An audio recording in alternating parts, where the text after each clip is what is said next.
Hello, everyone. Welcome, welcome, welcome. Happy Sunday, or whichever day you will be watching this on, but we're very, very happy to have you.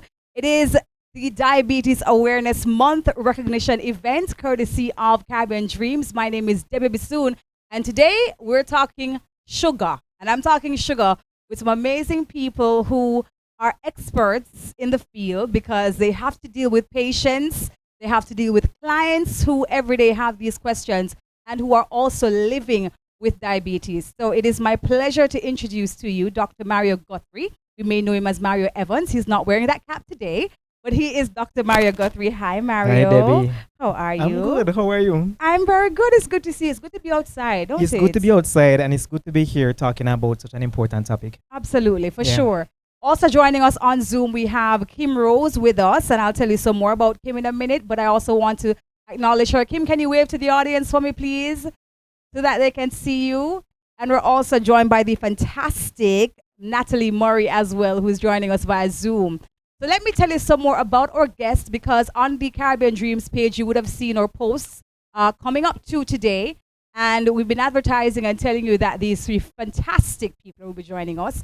And so it is very important that we give you some background about their work so you can understand exactly why they're here with us today. So just to tell you that if you didn't know before, Mario Evans, the singer, is also Dr. Mario Guthrie, if you didn't know that, right? I don't know who would know that, right? They might not know. They may not know. Let's not take that for granted. But he's trained at the University of the West Indies Mona campus and graduated with honors in anatomy. Tell them what else again? And obstetrics and gynecology. Obstetrics and gynecology as well. He has had a work experience in the various hospitals in Kingston, St. Andrew as well, and is currently working as a casualty officer in the accident and emergency department at the Bustamante Hospital for Children. And also, he has his own general practice.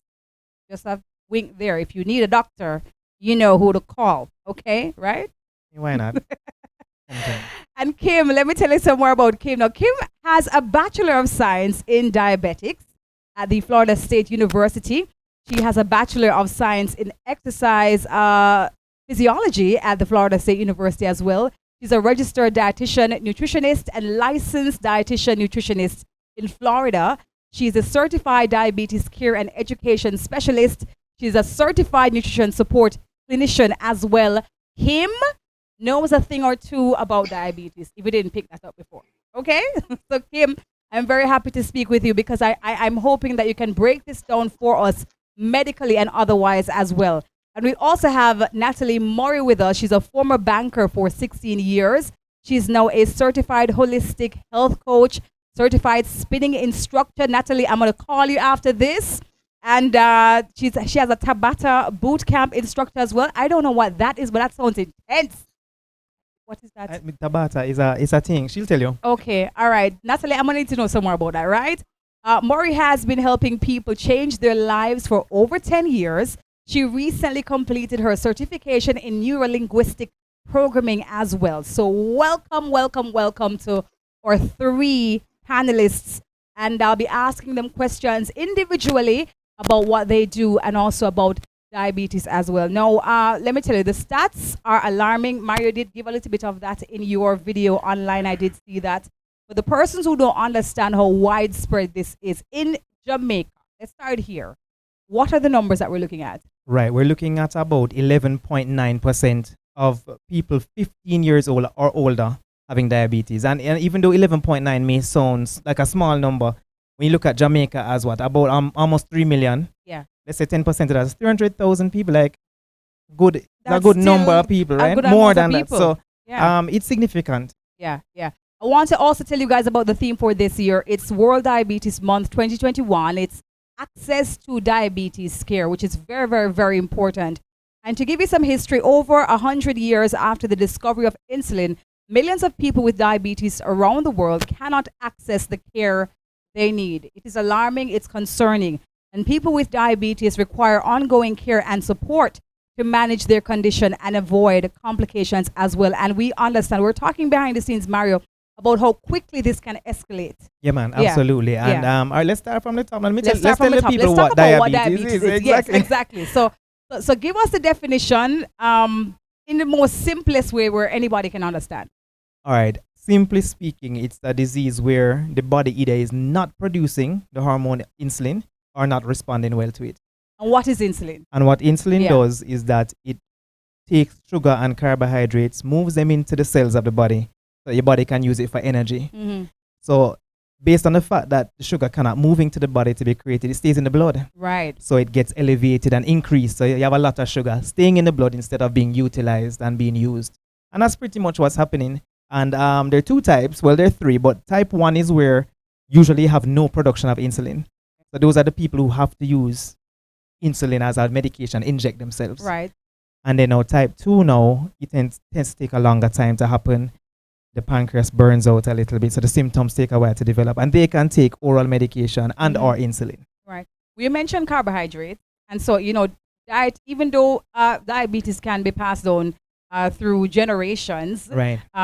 We also know that its contribution comes from the things that we eat. Absolutely. Right. Absolutely. So we talk about carbohydrates and what is good sugar and what is bad sugar. Can you break that down? I know even though Natalie, I think we'll be going into that a little bit later on. I'm going to let Natalie and Kim touch this. Yes, but I want you to just tell me now from your own knowledge as a doctor. Well, again, simply speaking, there's simple sugars like brown sugar Right. and white sugar, cane sugar where we eat. That's simple. It gets Right. broken down quickly, and there's complex carbs like Okay. yam and sweet potato that they take longer to be broken down. Mm-hmm. So the ones that get broken down really quickly tend to spike your sugar very quickly. Mm. So those can be bad. Sweets, Okay. candies, yeah. Candies. Yeah. I hope you don't have a sweet tooth. Half of us, Yeah, I lost mine. Yeah, well, I can understand that as well. But so how can one be tested? So I go into the doctor and I say, Doc, I need to know what my sugar level is. How is that tested? Well, there are some simple blood tests that you can do. Our Ministry of Health likes to use what we call the fasting blood sugar. And by fasting, you haven't eaten anything from the night before, maybe like 10 p.m. So there's like 8 hours that has passed. You come in the morning, we take your sugar. Mm-hmm. And we also do what we call a 2-hour oral glucose tolerance test. So we give you some sugar to drink, 75 grams. And then 2 hours after, we draw some more blood again. And we use those two things mainly to diagnose here, as well as something we'll talk about later called the hemoglobin A1C, HbA1c.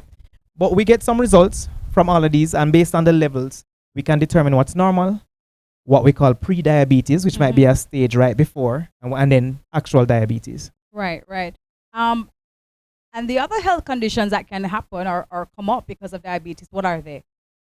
Well, you can have complications of diabetes Right. because the high levels of sugar cause damage to blood vessels. And that's kind of happening all over the body, affecting what we call our end organs, which would be your major organs, your brain, your heart, your blood vessels. So you can get heart attacks, stroke, blindness, can affect your nerves. Mm-hmm. So you can get what we call neuropathy, where you don't feel things, lose sensation and stuff like that. Yeah. So Yeah.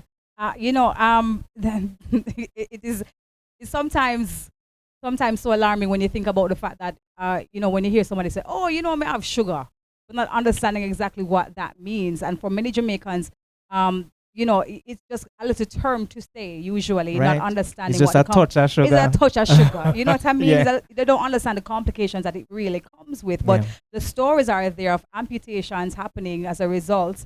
Blindness. I know young people who are, have become blind because of diabetes as well. And when you're not feeling things in your feet and your Right. hands, you can step on things and not know. Then you can get a cut or a wound that you're unaware of for a couple of days that becomes infected, Right. which could lead to amputation, as you said. So Wow. All right. So as I just touched on the fact a while ago that Jamaicans say, we have a little sugar problem. Let's talk about the myths and, the misconceptions of diabetes as well.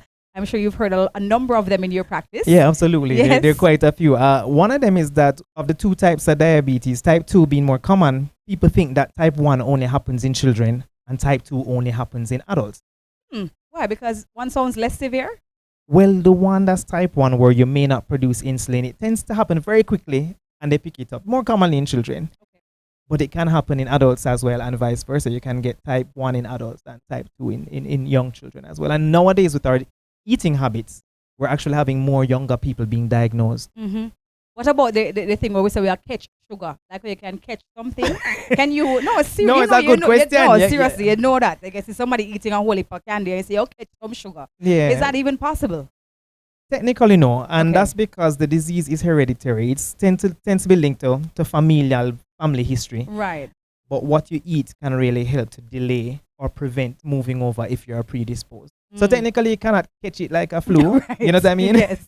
You probably have a grandmother, a mother, direct relative who has had diabetes, and it's in the family line. Right. And yeah.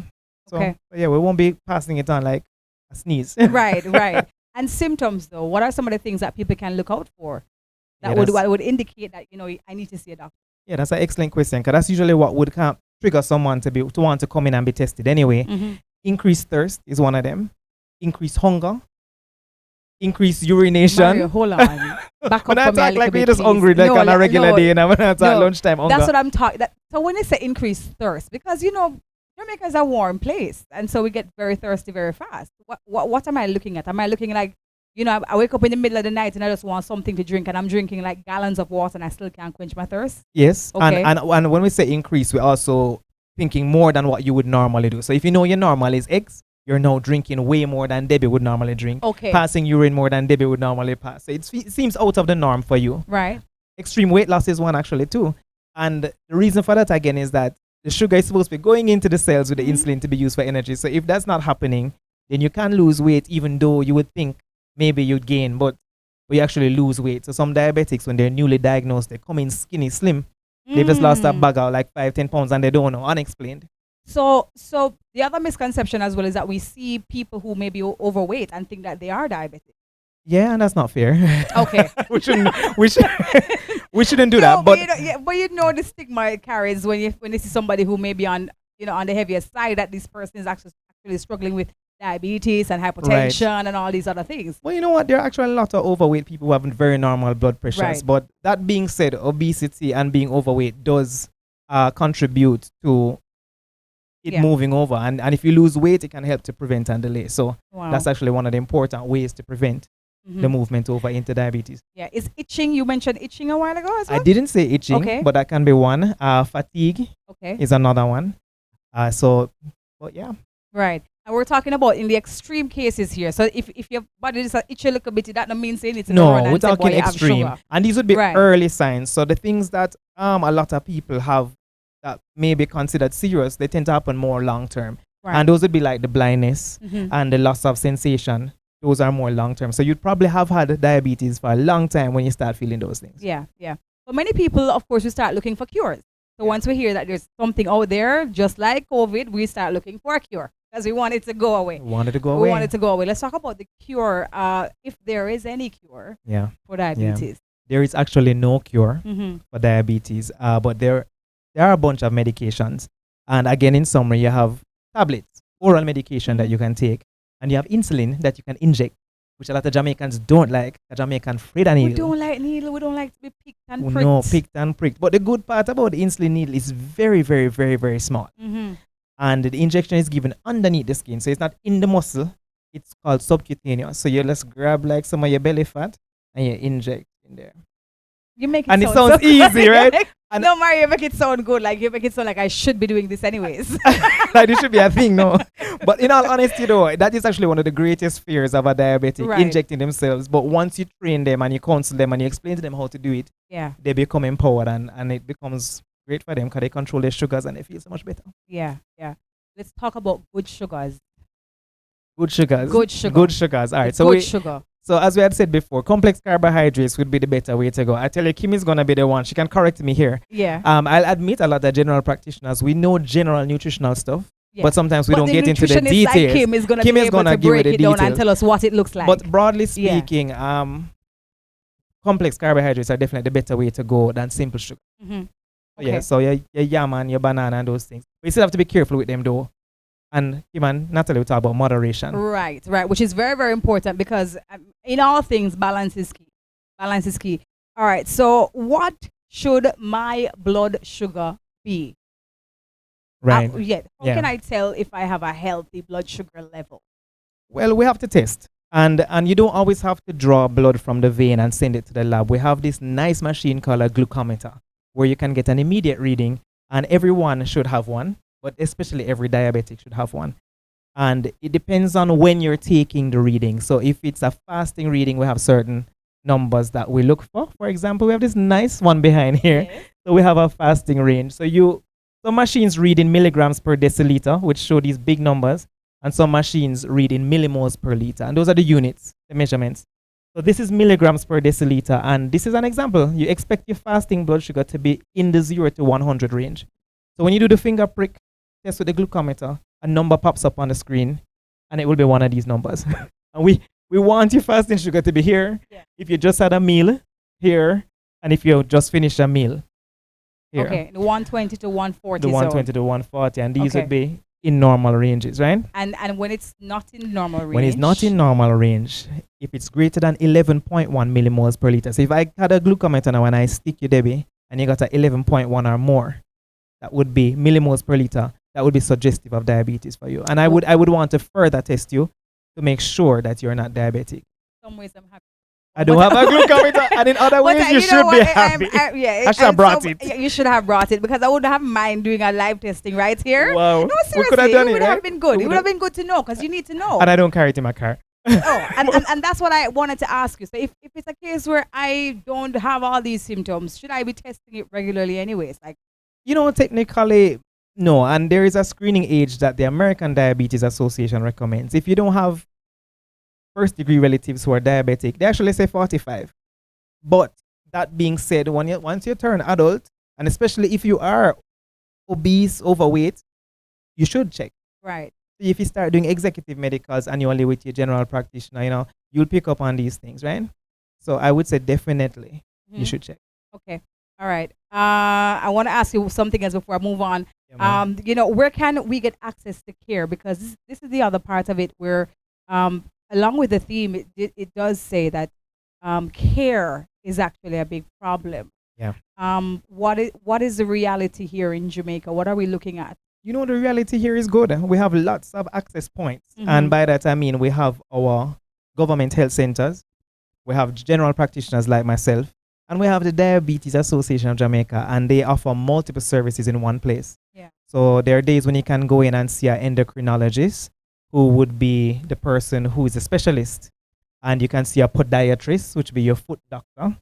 You can see a nutritionist, like we have Kim. Mhm. And you can actually get diabetes education, all at the DAJ Yeah. on yeah. Downer Avenue. Okay. So a good place for go. Well, there we go. Thank you so much, Dr. Guthrie. I'm Thank going to you. bring in Kim here in the conversation. Hi, Kim. Kim, we're not hearing you. Can you unmute your microphone? And I want to say hello to everybody who's joining us on YouTube. I see Shavani Sinclair, Andrea Baines, and Dorian Sterling. I see some persons there in the chat. Please stay with us because I have some things to give away. I hope we can still do them if we have time. Kim, can you hear me now? I think she can hear me, but I can't hear her just yet. Let's see if we can get Kim here. Mary, let me ask you something though. Yeah, I man, mean, while we wait for Kim. while we wait on Kimberly, I want to ask you about. I think it's. Let me see here.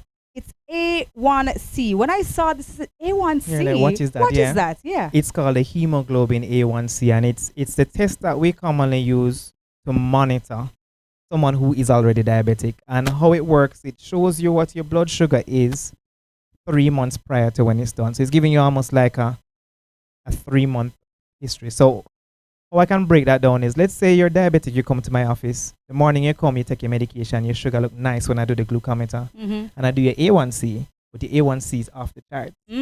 What that's communicating to me is that you haven't been as good with taking your medication over the past 3 months, even though you've come in and impressed me today. So it gives you a more long-term monitoring effect, and that can be really good because you want it to be below 7, Yeah. 6.5%. It's notated as a percentage, and you want it to be below 7. Okay. And some people use 6.5, and that's how you know you're controlling yourself well. Okay. Talking about control, I'm going to bring in Kim here. Kim, the diabetic expert. Kim, tell us about that. What qualifies Kim to be a diabetic expert? What does that look like? That is a very good question, Debbie. So, as a diabetic expert, I went to school for a minimum of 5 years. So, the first 4 years was strictly about food, nutrition, anatomy, physiology, microbiology, physics, so forth and so on. So then after I was done with my initial schooling, I received an internship with the United States government to work in their hospitals to specifically treat individuals that had a variety of different ailments. So after that, you take an examination and then you are qualified to practice as a dietitian nutritionist. Wow. Sounds pretty intense. It sounds like a lot of hard work over a long time. We're very happy that you decided to focus on that. And talking about focus, why did you decide to focus on persons with type 2 diabetes and persons who were pre-diabetic? You know, to be honest with you, Debbie, it's because of my family. I had an uncle who, at the age of 4 to 5 years old, got diabetes. And because he was eating up a lot of the simple carbohydrates, the banana, not excuse me, not the banana, but the dumpling and the white rice and the sugar and the soda and the box juices, he ended up with diabetic complications. And by the time he was 54, he had died due to diabetic complications. But when I saw that this could easily be controlled through diet, lifestyle, and medications, I said to myself, as someone from the Caribbean and practicing in the United States and seeing the Jamaican diaspora as a whole suffering from uncontrolled diabetes, I decided, you know what, I wanted to make a difference. Kim, let me tell you, I mean, I can totally relate, having had, family members. I still do have family members who are living with diabetes as well. My mommy, I was telling Maria earlier on that she does now live with type 2 diabetes, and I saw her when she was pregnant with my sister go through gestational diabetes and she had to prick herself every day with insulin. And one of the biggest contributors I find for her spike has been the food that she would eat. And you mentioned some food groups there and some types of food that a lot of people get concerned about, because if I'm going to cut those things out, I'm cutting out all of my food. White rice, dumpling. Those things are traditionally part of the Jamaican plate, right? And when you tell them to eat anything else, Right. you start running for the hills and start feeling overwhelmed, right? So how does one start now with this change in diet to have a handle over diabetes? You know, I'm so happy that you mentioned that, Debbie, because to be honest with you, certain foods do not need to be cut out of the diet. The problem is how much we are consuming. So let's first start off with something that Dr. Guthrie said. He mentioned simple carbohydrates as well as complex carbohydrates. So simple carbohydrates include such things as soda and sugar and even dairy products. And when we consume these things, they send the blood sugar levels spiking sky high. Complex carbohydrates now are a little different because they are filled with fiber. I'm speaking about banana, yam, brown provision, brown rice, brown pasta. These foods also increase your blood sugar levels, but they also have fiber in it. So what I like to tell people is you can still enjoy the foods that you like, but number one, make sure you know the portion size for your carbohydrates, which is the size of your palm, and also to pair Hold that. on. Kim, a lot of people are going to say, is that a little Yeah. bit of food that my belly is not going to be full with that amount, right? Mm-hmm. But is that the portion size Right? for everything on my plate, or is it just for the carbohydrates? Just for the carbohydrates, because Okay. that is the food category that spikes your blood sugar. So now with the protein and with the non-starchy vegetables, such as the callaloo, cabbage, spinach, you can have more of that because it's not going to bother the blood sugar levels. Okay. That is good to know. Absolutely. That is good to know. Now we can have some kind of imagery of what my plate should look like. And so if I have dumpling, banana, yam, and It's gonna dasheen be a and piece of powerful. cocoa, and is that Yeah. too much on the plate? As long as it's Way too much. Way too much on the plate. As long as it's in the palm. Yes. Well, okay. Kim, if I've been diagnosed with diabetes, what should my plate look like? Good question. So half of the plate is non-starchy vegetables. So again, that's the cabbage, the callaloo, the salad, and I personally don't care if it's raw or cooked because fiber just has a positive effect on blood sugar levels. One fourth of your plate should be the protein, and that protein should be grilled, jerked, or baked. I understand that fried chicken tastes really good, but something that we need to remember is that individuals that do have diabetes have a higher risk of heart condition. So that's why I said try to bake it, grill it, or jerk it. And with the vegetables as well as the protein, there is really no restriction in the amount. So you can really eat your full.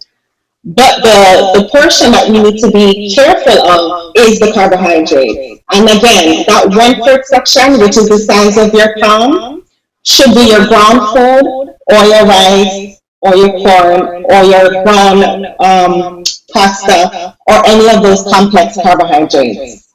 Okay. All right. Well, that is very, very good to know.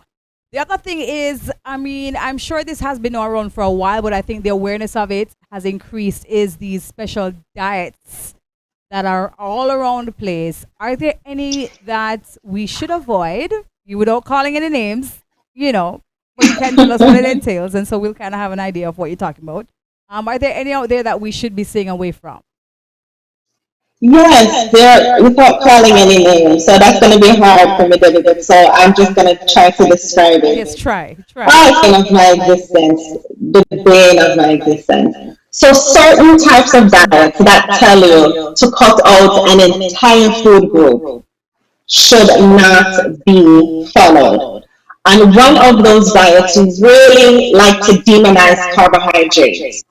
A lot of people don't realize that carbohydrates are full of vitamins and minerals and B vitamins, which is important for DNA and the overall functioning of the body.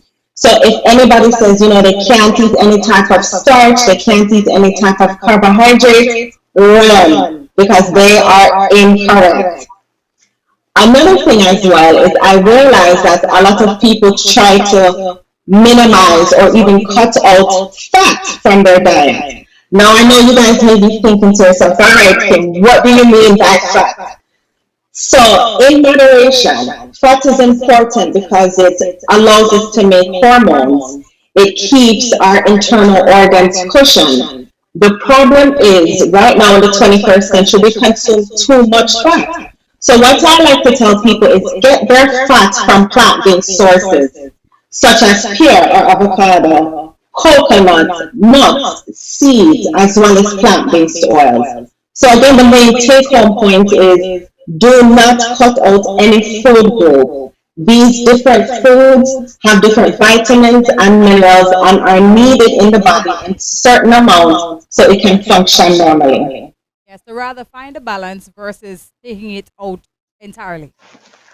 Yeah. Correct. As you mentioned fat, so you say get the fat from plant-based food, but what if I've had, my chicken, my fried chicken, and I'm with a piece of pear, Mario, don't look at me like that. Because a lot of Jamaicans cannot relate, I have a piece of my fried chicken, my leg and thigh with a piece of, one piece of chicken don't work for us Jamaicans. A slice of pear, and then I'm going to have my carbohydrates on the plate as well. And, just as an extra piece of food, I'm going to have a handful of peanuts along the way. Is that too much fat in one meal? No, it is not too much fat in one meal. Let me tell you why. Because the peanuts also have fiber in it, and they also have plant-based protein. So really, what I would tell someone to do, I don't function from the law of subtraction. I always function from the law of addition. So I always say, what else can you add to the plate to make it balanced? So adding the peanuts will add fiber. So that is the only thing that is missing from the pear, the fried chicken. You actually need a little more fiber. Yeah, yeah. All right. I thank you so much for that clarity. I want to get into the weight loss process now. If it's difficult for me to lose weight, what should I be doing? I've tried my special diet, and for whatever reason, the weight is going nowhere. The only thing left for me to do is just to fast 40 days and 40 nights and, let's see what happens on the 41st day. What should I be doing, Kim? What am I doing wrong? What's causing me to not be dropping those pounds? Well, there's actually a few different reasons, Debbie. So a lot of people think if they have diabetes, it's just about the food that they eat. When there's actually three other reasons why someone may not be losing weight. Number one, stress. Because when we are stressed, this causes a lot of stress hormones to be elevated that causes us to keep our weight. Number two, sleep. If we are not getting adequate rest, then our body holds on to the fat. Number three, exercise. We need to make sure that we are intentionally exercising. So I know some people say, well, I'm on my feet all day. That is not intentional exercise. We need to make sure that we are doing some resistance training with some weights or even running to help our metabolism increase. So those three things will help with weight management with diabetes. Okay. All right. I want to bring us now to the packages, the food labels that we find on our shelves. And for a lot of us, we don't want to read it. We don't understand what it means. It's a whole heap of numbers and kilograms and, things to pay attention to and serving size. And in one thing, I had to, I'm going to get a little personal here. Maria had to explain to mommy, who was enjoying a soda one day. I said to her, you can't have the whole bottle of soda. She said, why? I said, in one bottle of soda, there's 3 servings. And in each servings, there is 36 grams of sugar. Right? Let's talk about the importance, Kim, of looking at that label and understanding really what it means and the difference between the sugar that's inside it and when it says added sugar. Yeah. Very good question. So let me start off by this, a clarification, because a lot of people, when they look at the nutrition facts label, they tend to look at sugar. But sugar does not tell you the full story. Looking at the carbohydrates tell you the full story. There's a reason why the word carbohydrates is bolded on the nutrition facts label, because it takes into consideration the sugar as well as the added sugar. So sugar is normally found in foods that are sweet, such as milk. Milk has naturally occurring sugar in it. Added sugar now would be if you add an additional outside source of sugar, such as syrup or even brown sugar or white sugar. So when you're looking at the nutrition facts label, first look at carbohydrates because that tells you the whole entire story. Next, look at added sugar because then you can see how much sugar did they add during the processing process. And then you want to look at the total sugars, which are the naturally occurring sugars. But just to really simplify everything, we want to make sure we're looking at total carbohydrates because that tells the full story. Wow. Wow. And then it's that total carbohydrate per serving or per the entire package? Per serving. Per serving. So if that soda is 1/3 cup. That is alarming, Kim. I'm thinking about everything I've placed inside my body from last night to this morning. And I've lost count. I've literally lost count, seriously. And I can know a lot of Jamaicans are saying, boy, me I tell you about that sugar gone in my body from last night to this morning. That's very interesting. I did not know that, Kim. Thank you for that. Oh, my pleasure. My pleasure. Yeah. So okay, I have a sugar craving and I need to be aware of the amount of sugar I'm having. Kim, what can I substitute, let's say, a bar of chocolate for?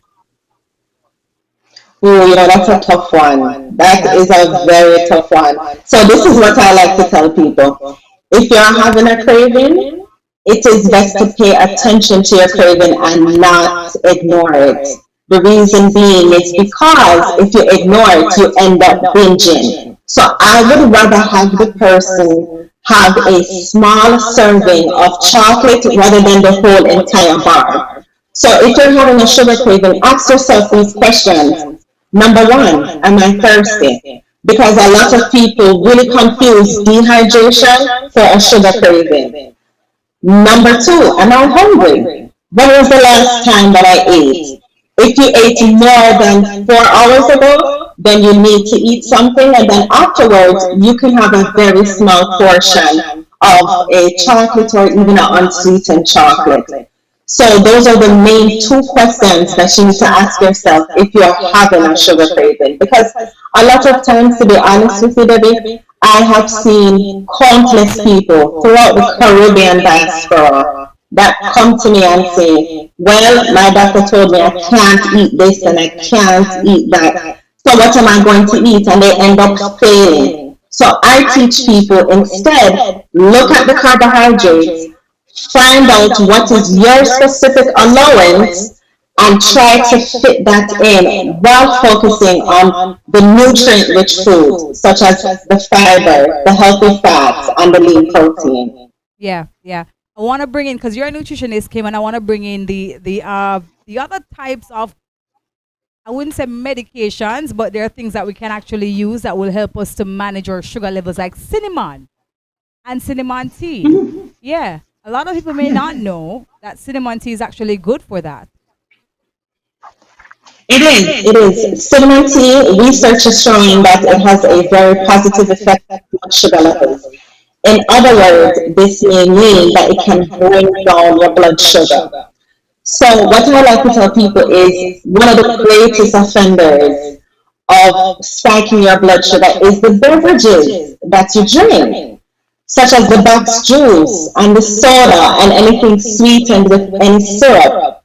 So ginger as well as cinnamon has been showing to improve the blood sugar levels. So that's why honestly I have some Caribbean dreams, ginger tea as well as some cinnamon tea in my kitchen, and that is something that I sip on because I know diabetes runs in my family, so I have to be careful of really decreasing my risk of not catching it. Yeah, yeah, seems. And I thank you so much for pointing out that the cinnamon and ginger as well is actually good. And my shameless plug is that Caribbean Dreams carries both.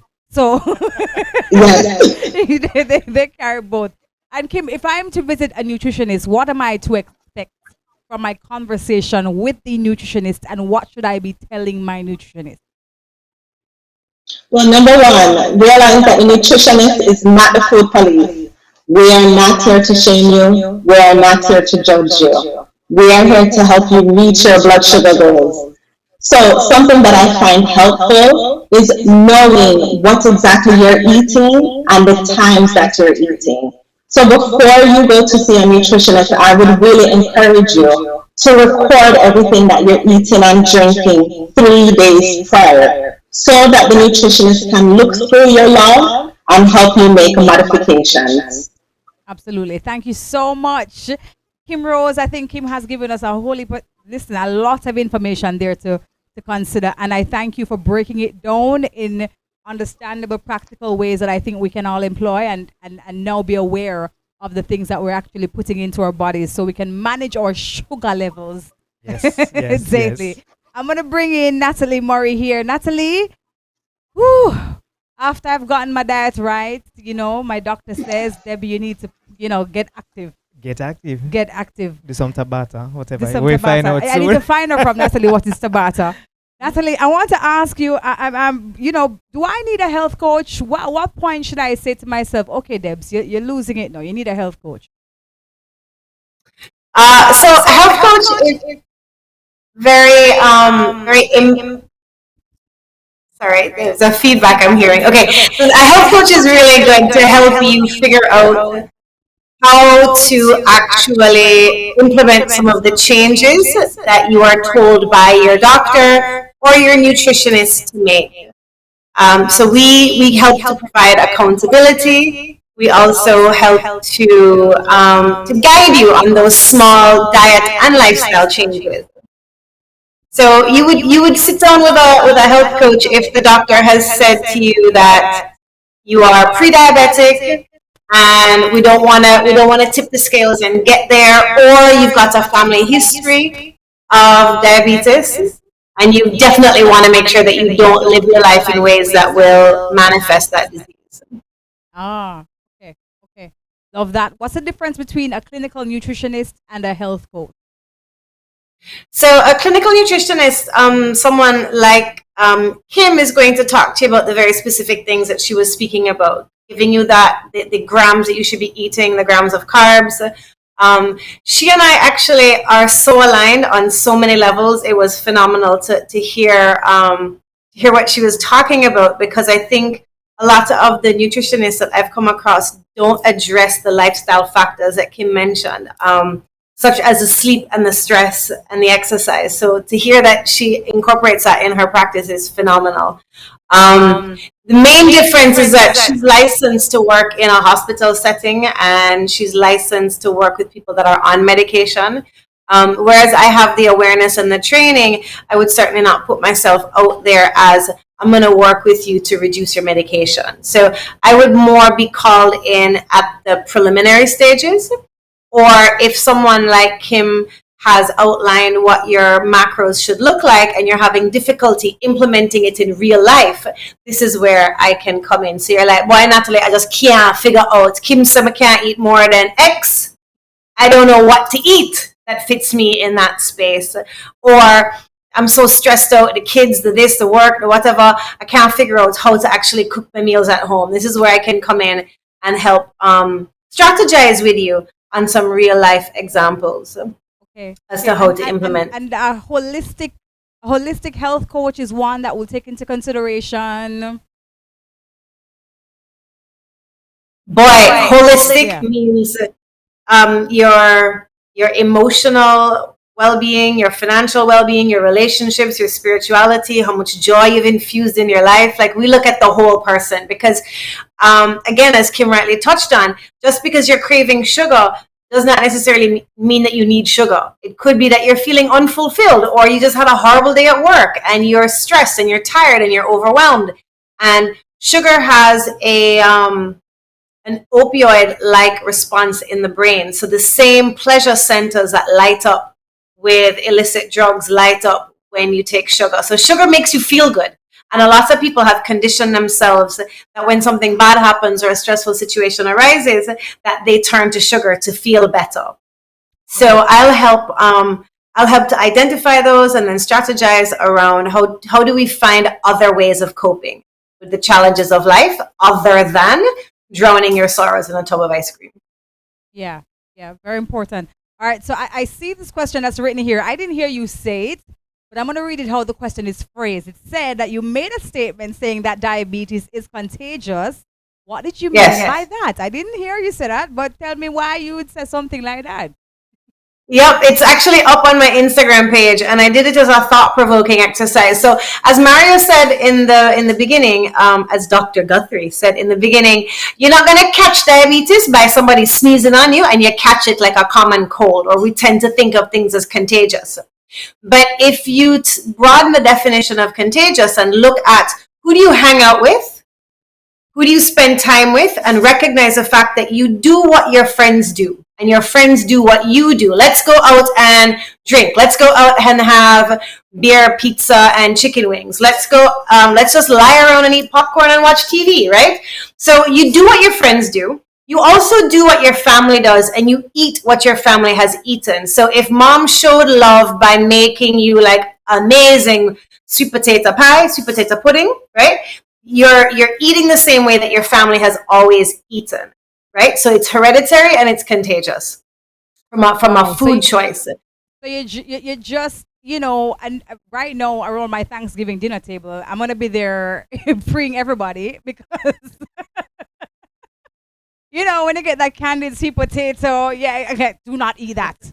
Let's not do that. Yeah, Christmas is going to be very difficult for me with this. Let's talk about pre-diabetes though, because I see here that you've helped persons with pre-diabetes. What measures would they take for it not getting worse? And what is that? I didn't remember asking you that, Mario. 1 second. Let me just have the doctor's opinion here and tell us what is pre-diabetes. Right. Pre-diabetes is when your blood glucose levels are higher, your blood sugar levels are higher than normal, Right. but not quite yet diabetic. So it is that in-between phase, I call it. And Right. it is a good phase in that you can delay and prevent moving over to diabetes. So it's good to catch it because you can really intervene at that point. Right. And that's a delicate place to be, right, Natalie? Because it's now about not allowing it to get any further. Right, right. So we can look at lifestyle issues. Controlling stress is very important. We can look at the dietary issues, such as making sure that you get adequate fiber. As a matter of fact, aiming for fiber. So I like to encourage people to download an app that they can use to track, and not to get obsessive about it, but certainly for a few days or so, just enter the foods that you eat in the app and see how much fiber are you actually getting, because a lot of us do not get adequate fiber. So if you are pre-diabetic, focusing on upping your fiber intake will naturally crowd out those simple sugars, like the liquid sugars, like juice and sodas, that really are detracting. So if we can increase the nutrient-dense, fiber-dense foods and reduce the free-flowing sugars that are not necessary, then that's definitely one thing that we can do. Another very important thing that we can do is to introduce exercise. So both resistance training and cardiovascular training, just 4 hours a week of moderate to vigorous exercise has been shown to improve your blood glucose levels by 40%. Right? So this can be even walking, as long as it's brisk walking. So we're not talking about strolling the supermarket. We're talking about focused, dedicated, get the heart rate up into a target zone of about 75 to 85% of your maximum. Tabata is something that you can do, which is just a high intensity interval routine where you're exercising vigorously for 20 seconds and resting only for 10, and you do 8 rounds of that. So it's a 4-minute drill. Incorporating something like that into your exercise routine would also help to improve your glucose levels. And then doing things to bring down your stress levels, because the stress hormone, which we know as cortisol, has a negative relationship with insulin. So when you have high levels of cortisol, you are impairing your insulin secretion, and you are also increasing your hepatic or your liver's output of glucose. Because if you think about stress in maybe a traditional sense, if something is stressing you, there is a sense of urgency, there's danger, you want to run away. Right? You need glucose in your bloodstream to be able to have the energy to run away. So you're going to want to, you're going to want to produce more of the glucose from your liver, and you're going to want to not take it into the blood to the muscles, right? So you're going to want to have that. So stress is a big thing. So deep breathing, yoga, meditation, going for a massage, trying to manage the stressors of life to bring down stress, all go towards moving that needle away from diabetes. Blocking people on social media as well, maybe. I'm here for that. I just want to make sure that that's a stress coping mechanism as well, Set boundaries. Setting boundaries. Set those boundaries. Exactly. That is a good way to say it. Right. Setting boundaries for sure. Let's talk about the natural remedies now for maintaining a healthy blood sugar level. The things that we can actually look to in the natural world. So from a supplement perspective, ginger, yeah. Absolutely. As well as I would bring in turmeric, because turmeric is a very strong, powerful anti-inflammatory agent. Your omega-3 fatty acids are very important. So is magnesium and vitamin D. We tend to see that those levels are lower in diabetics, and diabetics have a greater demand for them. There's also an antioxidant known as alpha lipoic acid, which is shown to improve sensitivity to insulin. And by the way, this is not a prescription of any sort for you to run out and go do these things. These are things that is to create awareness for you then to talk to your professional that you work with. But other supplements that we can look at are things like chromium and biotin, both of which are shown to improve insulin sensitivity. Yeah. And for persons who may be living with diabetes and thinking that they are very overwhelmed by the process, the day-to-day requirements that it may ask of them, and living, a stress-free lifestyle. How do you balance that? And I mean, how do you find, I don't want to say the silver lining or the end of the rainbow, the pot of gold in the whole situation, but it's just kind of coming to terms with what's happening with you and find some peace with it. Yeah. So I find that finding that person with whom you feel comfortable enough to develop a rapport and to share the challenges that you're experiencing and going through is very important. And very often that's the role that a health coach can provide. So in a safe, non-judgmental space, we can hear the challenges, we can hear the concerns, and we can provide the conversation that lights the way forward. Just a few evenings ago, I sat down with one such person who was holding back tears because she's recently diagnosed, had gone through rapid weight loss, and was scared. So very often, when you're going through a situation like this, advice comes at you from all over, right? And it can be very overwhelming. So saying to yourself, I'm just going to find one or two people that I can talk to that I trust, that are going to listen to me in a non-judgmental and an encouraging way and an accountability type way, is way better than over-diagnosing with Dr. Google and seeking out too much information, because that information overload in and of itself can be stressful. Yeah, very important. I'm very happy you touched on that. Mario, the funny thing is we've been talking about blood sugar levels and in the higher range. Right. Is it dangerous when it gets too low? Absolutely. And there is what we call hypoglycemia, and that's HYPO. So most times when you hear hyper in medicine, it is plenty, or we hear hypo, it is low. Okay. So 3.9 millimoles per liter. If your blood sugar falls below that, is considered low. If it's less than 3 millimoles per liter, intervention is necessary. And why it's important is that when your blood sugars fall, you don't get enough sugar going to the brain. Mm-hmm. So you can literally go into a coma, you can faint, so sugar is important for energy. So you literally can go into and comas go, but the comas go when you have a high sugar too, you can go into a diabetic coma. Wow. But you can have a hypoglycemic coma as well too. And if I get dizzy and that dizziness, kind of thing, sweating. So you need to that's the only one time you probably want to have some simple sugars on you actually, because that will bring it back up. If it's not real sugar, it won't. So and it means I would have not been eating, for a while, or it could be from not eating. But in the case of a diabetic, they take medications that lower their sugar. So in some instances, they may have taken medication and not had enough food to eat, or taken too much accidentally, and it brought their sugars too low. So definitely something to look out. All right. Well, wow. A lot of information there. Whole heap of information from Mario and Natalie. And, Kim as well, giving us some good information. And I see the comments online. Persons are saying, thanks for the information. Shavney Sinclair saying, thanks for the information. Maxine Lewis is asking, should I eat the coconut? Kim, should she be eating the coconut? I think you did mention coconut there. Yes. If she have the coconut as a drops, no, don't eat it like that. Right, but if you incorporate it, yes. Don't say that. But eat the coconut drops as a drops. But if you incorporate,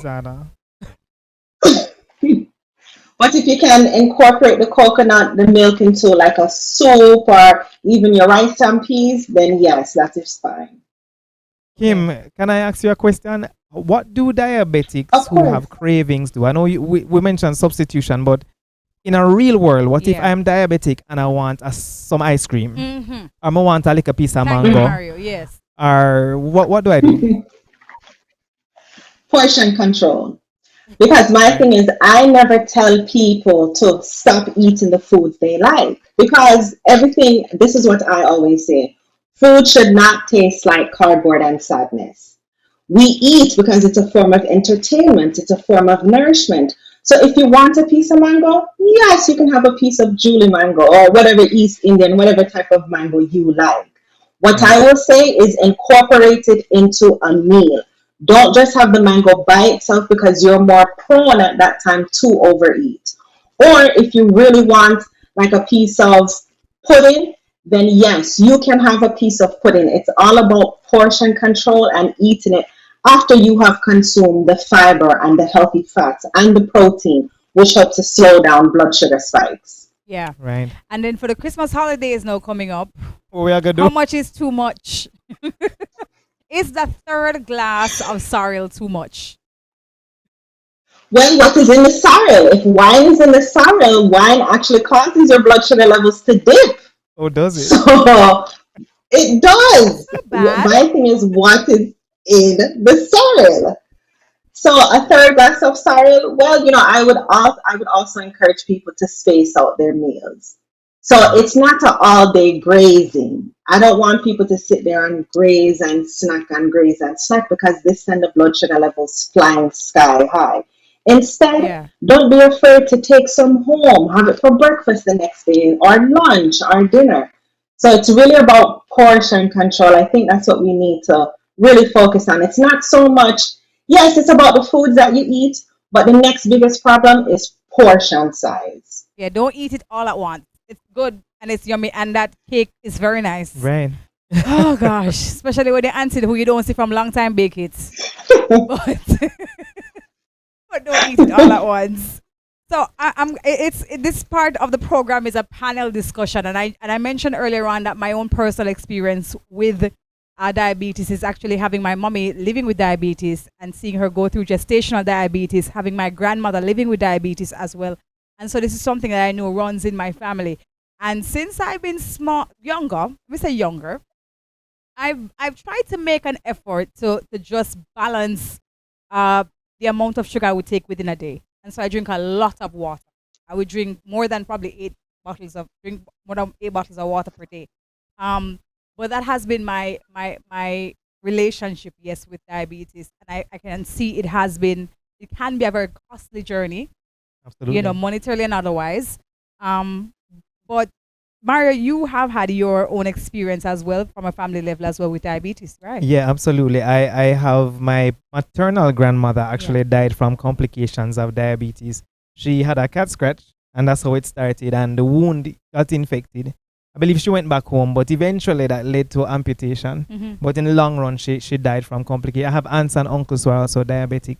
So it runs in my family as well. So I exercise a lot. I try to eat as best as I can, and I monitor. So I do executive medicals. You know these How things. often do you do that? Most people do it annually, and you can actually see a trend and a pattern. Cause that's everything in medicine is trends and patterns. So maybe this year my blood sugar is X. I want to see what it is next year. I want to see if it's trending up or it's trending down. So that if I become pre-diabetic, I can call up Kim and Natalie and say, what do I need to do? Yeah, So I would say annually if you are low risk. right. And my number, in what region would I be looking at to determine whether or not I'm pre-diabetic? Right. So again, it depends on which one of the sugar tests you're doing. Right. But if it is the random blood sugar, then you would want to be 7.7 to 11.1. That's if I just pricked you right now. Mhm. You should be, in between there would be the pre-diabetic range. Yeah, yeah. Kim, you had your experiences as well with diabetes, your family. Can you tell us some more about your experience? Sure, definitely. So, type 2 diabetes runs very heavily on my mother's side of family. As a matter of fact, the majority of individuals on my mother's side of family have diabetes.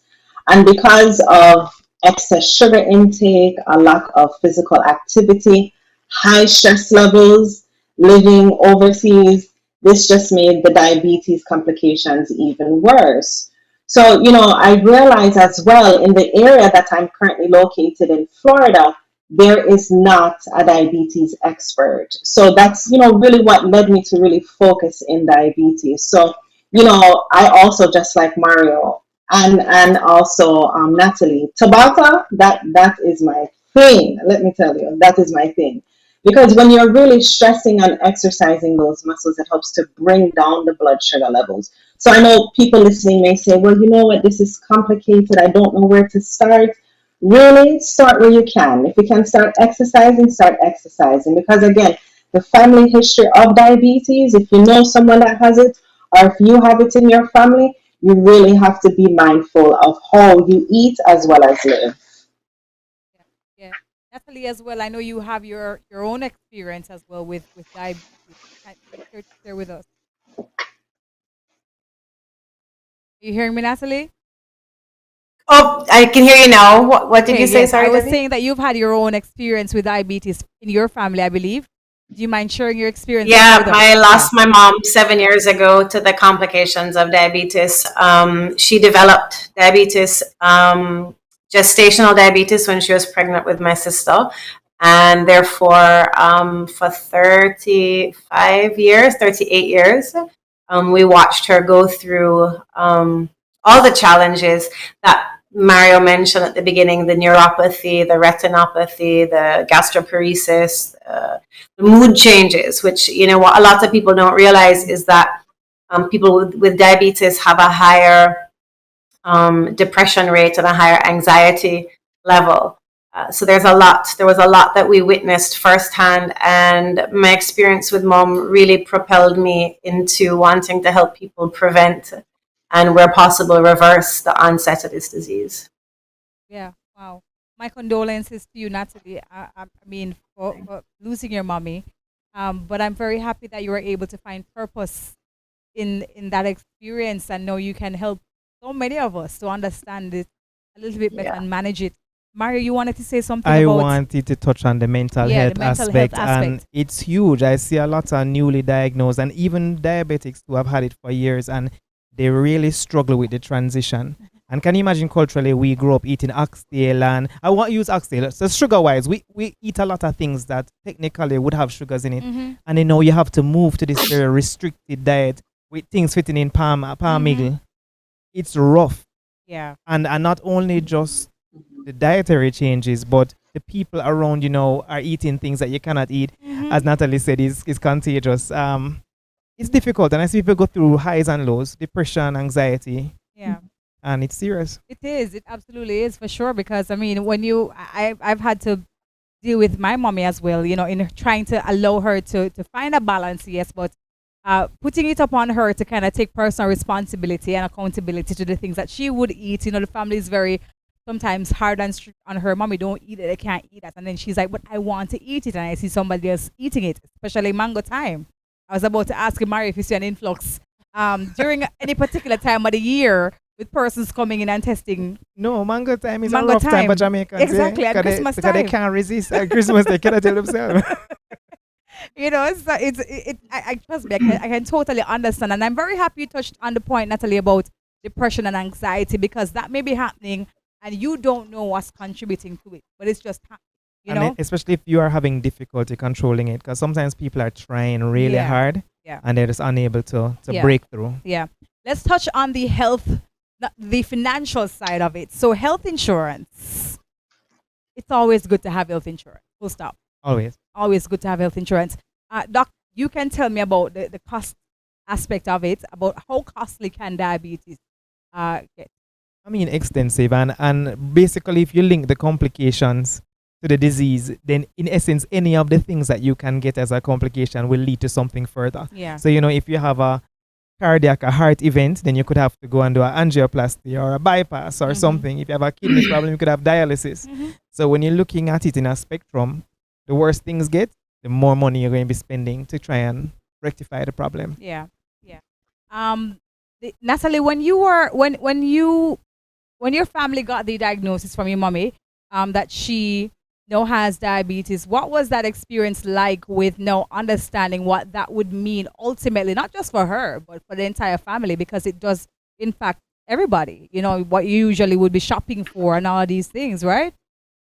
Yeah, it really does. And it's important for everybody to get on the bandwagon and for everybody to be aligned, because as someone, I forget who just a while ago, if everybody around you is eating something and you are not, then you feel left out. And if diabetes runs in the family, then if one of you has to make a change, it's really supportive and also beneficial for you all to make that change, just in the spirit of support, and also for prevention of yourself.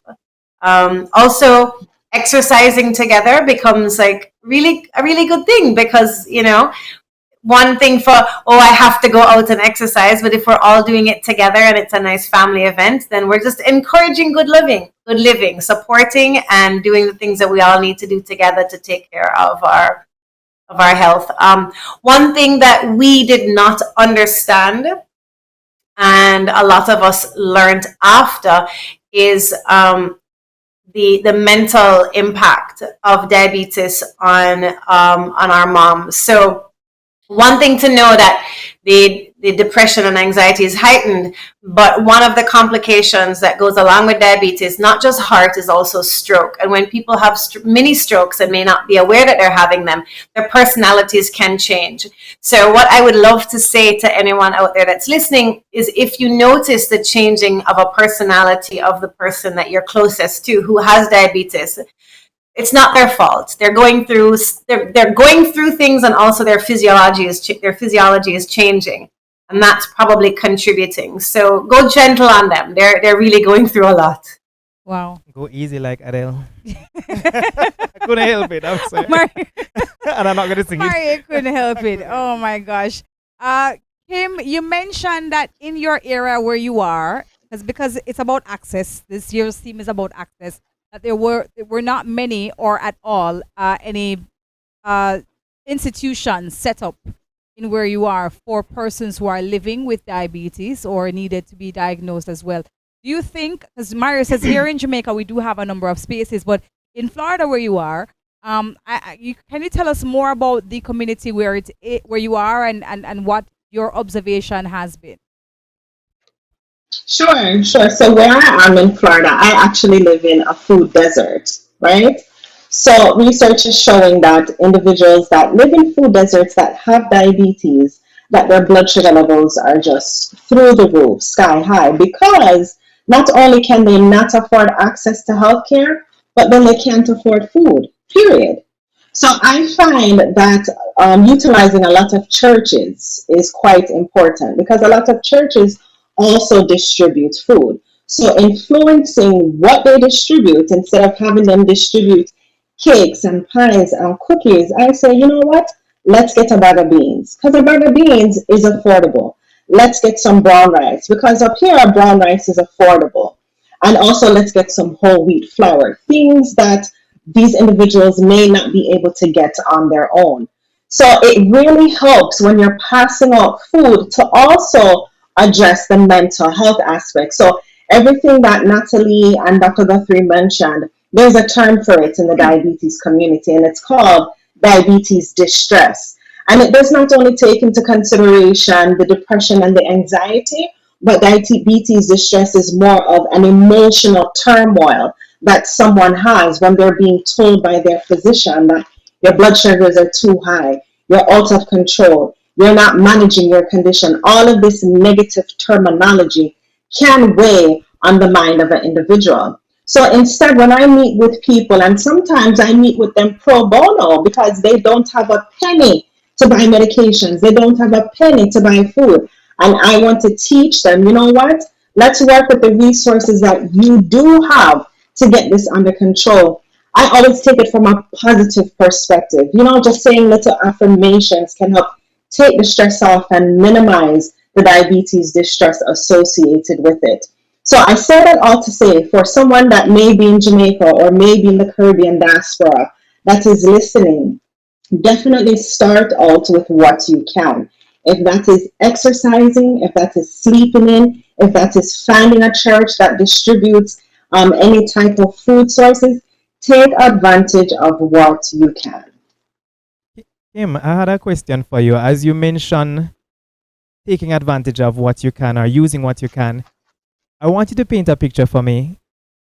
Young man who cannot cook, diabetic, and also man in the streets who can cook. What would be easy to access? What would you tell them? So like me now, say I can't cook and I'm a bachelor and I have diabetes and I'm struggling. What would be your advice to me in terms of food choices? All right. So, sure. Are you ready, Dr. Guthrie? Because I think outside the box. I'm not a cookie cutter dietitian that believe in a one size fits all. I I'm actually ready. think outside the box. So, okay. So this is what I would say. For you, bachelor, you can't cook. What I would say is you may want to possibly visit your fast food establishments. No, I know a lot of people may be thinking, but Kim, fast food is bad. Not necessarily. It depends what you get. So if you're going to KFC, for instance, right? Instead of getting the fried chicken, get the grilled chicken. And then I would encourage you to pair that grilled chicken with a coleslaw because the coleslaw has fiber in it and it also has some fat in it. And then I would tell you, you know what? Get one biscuit, which is your carbohydrate. So from that food group, you have your protein, your lean protein because it's grilled. You have your fiber and some fat from the coleslaw, and you have your one biscuit. That one biscuit is portion control because it fits into your palm. So in essence, make So the that's healthiest really choice Yeah. and make the control the healthiest portion. choice that is Yeah. available. Correct, correct. That is available to you. So really, dietitians are not the food police. We're not going to tell you stop eating X, stop eating Y. Instead, we work with you to see what do you have that's available to you and individualize it for your care. Yeah. Yeah. I want to ask this question of all three of you, and if you can answer for me. For persons who believe that diabetes is just with the Black and Asian community, is this so? No. No, Kim, not at all. Natalie heard me. Did I you didn't hear hear my the question last just now? part. For persons who believe that diabetes is only within the Black and Asian community, is this so? No, not at all. Right. No. And we can see it popping up. It doesn't Black, matter your But we do see a lot of it okay. as well though in certain races though. But yes, it can happen in anyone. Okay. Okay. All right. right. All right. Well, we have some questions. I want to see if our audience have been paying attention. I hope that they have been paying attention because I'm going to be giving away a Amazon gift card valued at $50, and it's a good time. You cannot win it. No, Guthrie, no, Dr. Guthrie, you cannot win it. I'm sorry. It's a good time to have this gift card because Black Friday is coming up. So I'm just saying, if none of you win this, I will be taking it for myself and splitting it We'll go $25 each. We'll go fight. All right. So my three questions, let me find them back. All right. So I want to give you guys, simple questions based on what we've been talking about.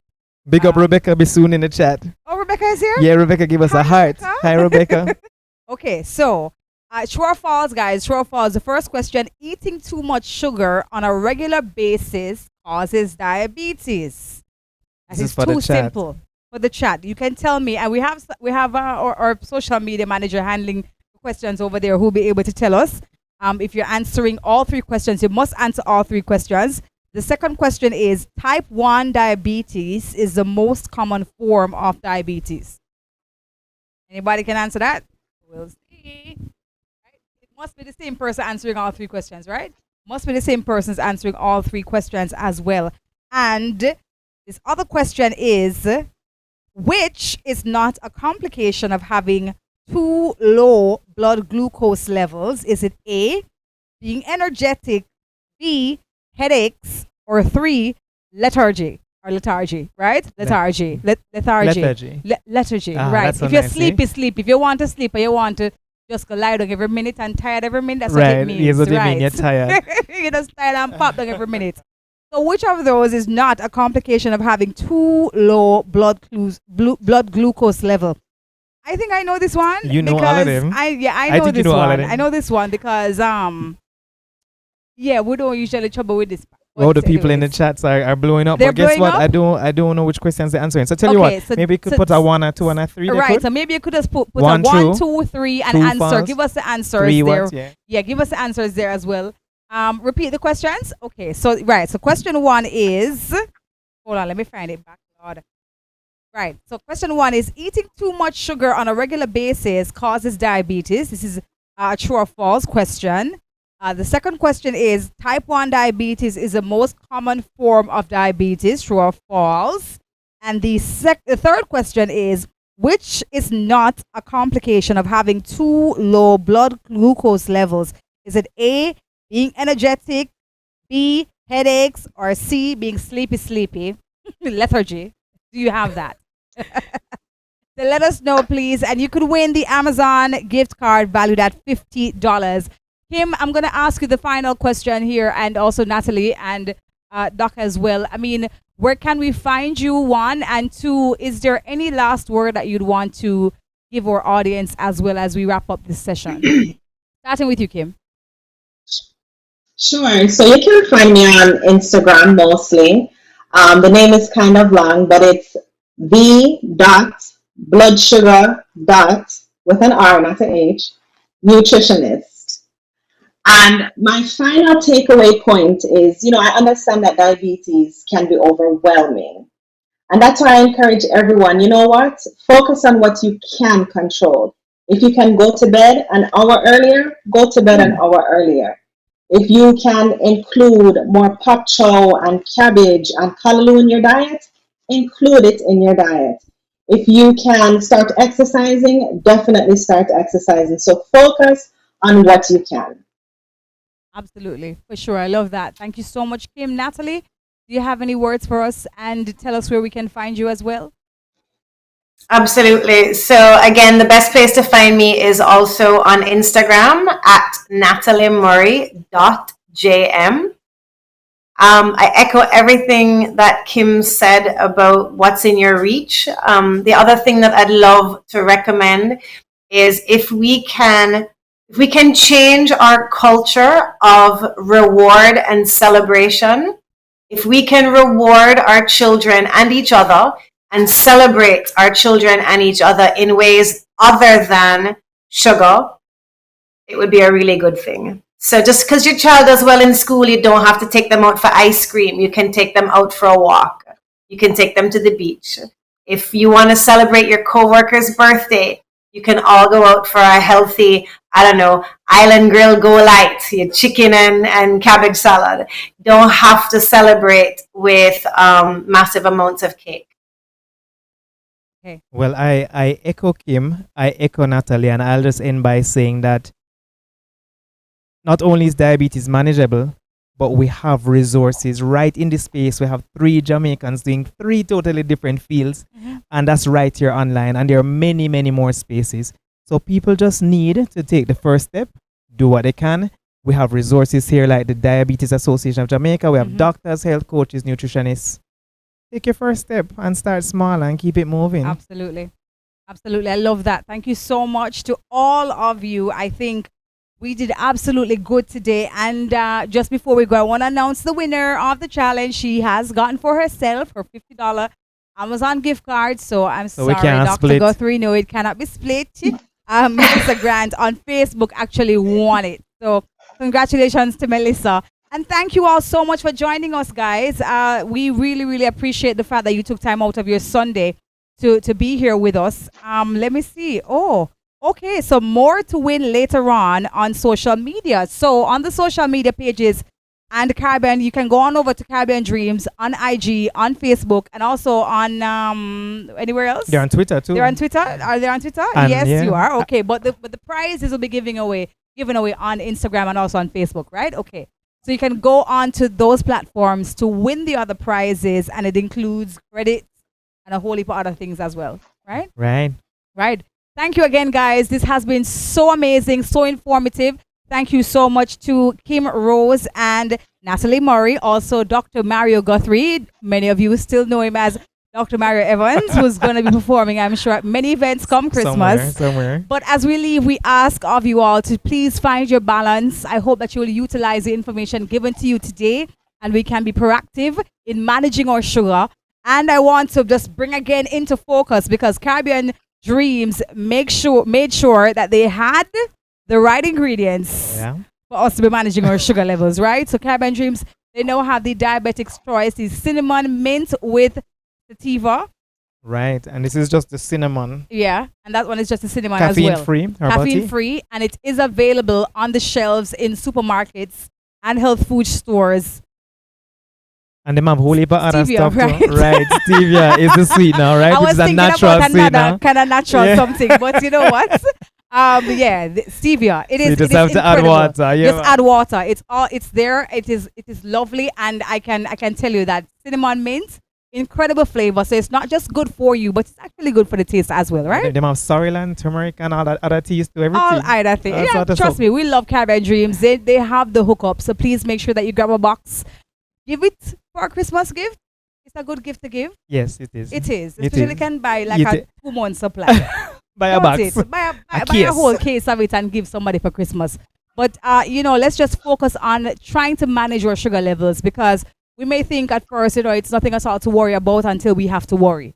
And we want to be able to kind of have a handle on that before it gets there. So that's exactly what we wanted to offer you guys here this afternoon, this Sunday. I want to say thank you so much to the entire team who made sure that we had this today. Big up to Charles and Dominic and the entire Caribbean Dreams family. Again, thank you so much, panelists, for being here with us this afternoon. Remember to keep the engagement going online. Of course, Caribbean Dreams, the page is very, very interactive and engaging. So ask your questions. Make sure you follow our panelists online. Ask the questions as well. And we hope that you found value in this afternoon's presentation. It has been my pleasure being your host for today. Please enjoy the rest of your Sunday afternoon. Eat responsibly. Remember the palm size for your Sunday dinner. And have a wonderful evening. Thank you.